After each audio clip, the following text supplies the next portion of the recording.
Armed groups of Kiev regime continue to storm the village Semenovka in the suburbs of Slavyansk. Self-defense militia holds the town. As a result of failed attack, junta's security forces face significant losses in manpower and military equipment. One tank hit and a helicopter Mi-8 damaged with a machine gun fire. Prime Minister of Lugansk People's Republic reported that about 200 kilometers of the border between Ukraine and Russia are under control of the self-defense now. This prevents illegitimate armed groups of the Ukrainian authorities from blockading the regions. We won't let them encircle us, said Nikitin.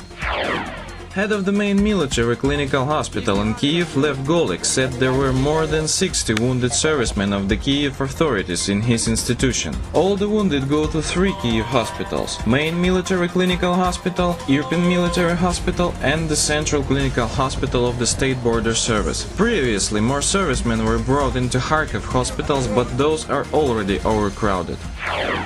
New Psaki of the US State Department, Mary Kempf, said that raising a special operation in the southeast of the country, Kyiv protects its people and territory. How airstrikes leading to numerous deaths of civilians help protect peaceful population, New State Department's Psaki did not explain.